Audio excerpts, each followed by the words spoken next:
மாடுகளிடமும் அன்பு இருக்கு. ஒரு நாய் வந்து நம்மகிட்ட எவ்வளோ விசுவாசமா இருக்குமோ, அது மாரி எல்லா உயிர்கள்ட்டயும் அன்பு இருக்கு. அன்பா பழகும். ஒரு மாடு கூட நீங்க பாசமா பழகுனீங்கன்னா, உங்கள தேடி வந்தா ஓடி வரும்.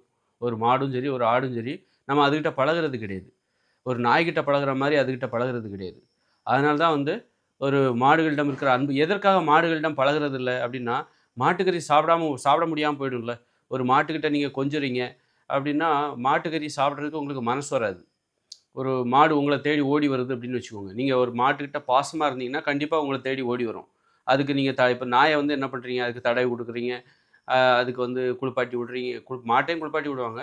ஆனா நாய்க்குன்னா தடவி குடுக்குறது, அது கூட ஏதாவது ஏதோ ஒரு உரையாடல் அப்ப அது போன்ற ஒரு மாட்டுக்கிட்ட நம்ம பழகுறது கிடையாது. மாட்டுக்கிட்ட வந்து நம்ம நல்லா அடிப்போம். குச்சிய வச்சு அடிப்பாங்க. ஆ அப்ப அந்த மாரி நீங்க வந்து ஏன் ஒரு மாட்ட வந்து விக்கிறாங்க பாருங்க. அப்போ நம்ம விக்க வேண்டிய அவசியம் வரும். பாசம் வச்சிறக்கூடாது. பாசம் வச்சுட்டாக்கா அந்த மாட்ட விக்க முடியாது. அது ஒரு வியாபார பொருளா தான் நம்ம மாடுகள பார்க்குறோம். ஒரு மாடுகளையோ வியாபார பொருளா தான் பார்க்குறோம்.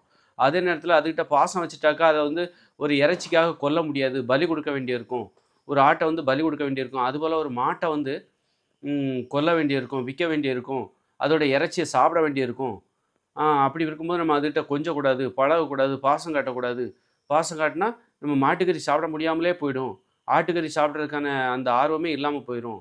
அதனால மாடுகள்ட்ட நம்ம அன்பா பழகக்கூடாது. அதே நேரத்தில மாடுகள நம்ம வேல வாங்க வேண்டியிருக்கு. என்னது? மாட்டு வண்டியில பூட்டுறது, வயல்ல வச்சு வேல வாங்க வேண்டியது, வயல்ல நிலத்த உழுவதற்கு மாடுகளை பயன்படுத்த வேண்டியிருக்கு. அப்படி இருக்கும்போது, அதுகிட்ட நம்ம பாசம் காட்டிறக்கூடாது. பாசம் காட்டிட்டாக்கா, அதுவும் நம்மகிட்ட பாசம் காட்டும்.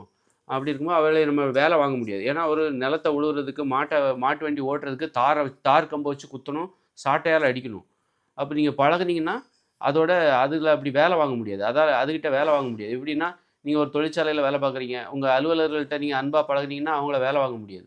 அவங்ககிட்ட எப்பவுமே அவங்கள ஒரு பயமுறுத்தியே வச்சிருக்கணும். உங்கள பார்த்தா அவங்க பயப்படணும். அப்பதான் உங்களுக்கு கீழ வேலை பார்க்குறவங்க, உங்களுக்கு பயந்து வேலை பார்ப்பாங்க. நீங்க அவங்ககிட்ட ரொம்ப அன்பா பழகுனீங்கன்னு வச்சுக்கங்க.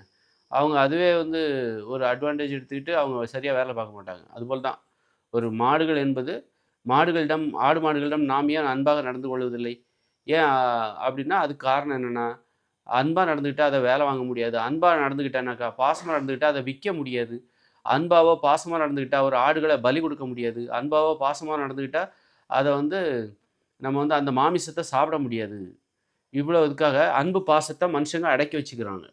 ஆடு, மாடுகள் மீது உள்ள அந்த அன்பு, பாசத்தை அடக்கி வைத்துக் கொள்கிறார்கள். நாய்களிடம் மட்டும் காட்டுகிறார்கள். ஏனென்றால், நாம் நாய்க்கறி சாப்பிடப் போவதில்லை. ஆதலால் நாய்களிடம் நாம் அன்பாக நடந்து கொள்கிறோம். மாடுகளிடம் அப்படி நாம் நடந்து கொள்வதில்லை. நாய்களிடம் அன்பாக நடந்து கொள்ளணும்னா, அதுக்கு இன்னொரு காரணமும் இருக்கலாம். அது நம்மள கடிச்சிரும். கடிக்காம இருக்கணும்னா, அதுக்கு நம்ம சோறு, கீறு வச்சு அத நமக்கு சாதமா பயன்படுத்தினா தான் அது நம்மள கடிக்காது. அப்படிங்கிறதும் ஒரு காரணமா இருக்கு. அதனால வந்து அப்படிங்கிறதும் ஒரு காரணம். மா நாய்கள நம்ம சாப்பிட போறதில்ல. அதனால அன்பு காட்டலாம் தாராளமா. வளர்ந்த நாய்கள யாரும் பெரும்பாலும் விக்கவும் மாட்டாங்க. அதனால நம்ம அத அன்பு காட்டலாம். மாடுகள நம்ம ஒரு வியாபார பொருளா தான் பார்க்குறோம். ஒரு மாமிச பொருளா மாமிசமும் வியாபாரம் தான். மாமிச வியாபார பொருளா பார்க்குறோம். அல்லது வந்து பெரும்பாலும் ஆடு, மாடுகள் இப்பொழுது முன்னாடி தான் மாடுகள் வந்து நிலத்தை உழுவதற்காகவும், வண்டி மாடுகளை இழப்பதற்காகவும் விற்கப்பட்டன. இப்பொழுது நிலத்தை உழுவதற்கு டிராக்டர் வந்துருச்சு. அதனால இப்பல்லாம் மாடுகள் வெறுமனே இறைச்சிக்கான ஒரு வியாபார பொருளா தான் மாறிப்போச்சு. அதனால தான் அது நம்மள விட்டு எப்ப வேணாலும் போய்விடும். போக வேண்டிய கட்டாயம் வரும். அதனால நம்ம அதுகிட்ட அன்பு, பாசத்த காட்டிறக்கூடாது. காட்டிடுச்சுன்னா, நம்ம அதன் பிறகு அந்த ஆடு, மாடுகள விக்க முடியாது. ஒரு நாய் நம்மகிட்ட நன்றியோட நடந்துக்கிற மாரி, ஆடு, மாடுகளும் நன்றியோட நடந்துக்கும். நம்மள பார்த்தா நீங்க அத கொஞ்சுனீங்கன்னு வச்சுக்கங்க, டெய்லி கொஞ்சுங்க. பக்கத்துல போட்டு உங்க மடியில போட்டு படுக்க வைங்க ஆடு, மாடுகள. அப்போ எங்க இருந்தாலும் உங்கள தேடி ஓடி வரும். ஒரு நாய் மாரி தான் அதுவும் கூட இருக்கும். நீங்க சிங்கத்துக்கு கூட டெய்லி சாப்பாடு போட்டு வளர்த்தீங்கன்னா, அதுவும் உங்கள தேடி உங்கள கட்டிப்பிடிச்சு கொஞ்சும். எல்லா உயிரினமும் அப்படிதான். காரணம் நம்ம ஆடு, மாடுகளிடம் நம்ம பாரபட்சமா நடந்துக்கிறோம். காரணம் அதில ஒரு உள்நோக்கம் இருக்குது. நீ விக்கக்கூடிய பொருள். நாளைக்கு விக்க முடியாம போயிடும். அப்புறம் இந்த மாமிசத்த சாப்பிட முடியாம போயிடும்.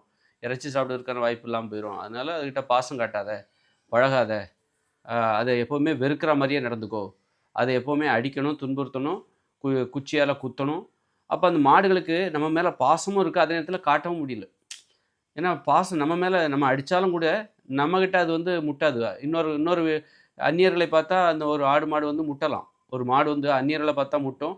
நாம அத தார் கம்ப வச்சு குத்துனாலும் சரி, அடிச்சாலும் சரி, சாட்டையால அடிச்சாலும் சரி, கடுமையா வண்டியில மாடு போட்டு மா வண்டிய கட்டி இழுத்தாலும் சரி, அது மாரி நிலத்தை உழுவதற்கு மாடுகளை பயன்படுத்தினாலும், அந்த மாடு தன்னை துன்புறுத்துகிறவரிடமே கூட அது விசுவாசமா இருக்கு பாருங்க. ஆனால் அதே நேரத்தில் நம்மளை தேடியெல்லாம் ஓடி வராது. காரணம் அது ஒரு வெறுப்பு. அதுக்கே ஒரு கோவமாக இருக்கும். நம்ம மேலே பாசம் இருக்குது, அதே நேரத்தில் நம்மளை தேடி ஓடி வரணும்னு அதுக்கு தோணலை. ஒரு கோவமாக இருக்கலாம் அதுக்கு. நம்மளை இப்படி துன்புறுத்துறாங்களே, நம்மளை தார் கம்பை வச்சு குத்துறாங்க, நம்மளை விற்கிறாங்க, நம்மளை ஒரு கறிக்கான ஒரு பொருளாக அந்த கோபத்தில் அது இருக்குது. நம்ம அதை துன்புறுத்தாமல் அதுக்கு தடவை கொடுத்துட்டு அது கூட கொஞ்சிக்கிட்டு அதுக்கிட்ட பேசிக்கிட்டு அதை உங்கள் மடியில் போட்டு படுக்கணும், அதை நீங்கள் கட்டி பிடிக்கணும், இப்படியெல்லாம் இருந்தீங்கன்னா அது உங்களை தேடி ஓடி வரும். உங்கள் மேலே அதுக்கு கோவமே இருக்காது. உங்கள் கோவமே அது கொஞ்சம் ஆரம்பிச்சிடும். ஆடு மாடுகள் மட்டும் இல்லை, எந்த ஒரு உயிரினமுமே அப்படி தான். ஆடு மாடுகளிடம் நமது உறவு முறை எப்படிப்பட்டதாக இருக்கிறது என்பதை பற்றிய ஒரு புரிதலுக்காக நான் இந்த வீடியோ உங்களுக்காக பதிவு பண்ணுறேன்.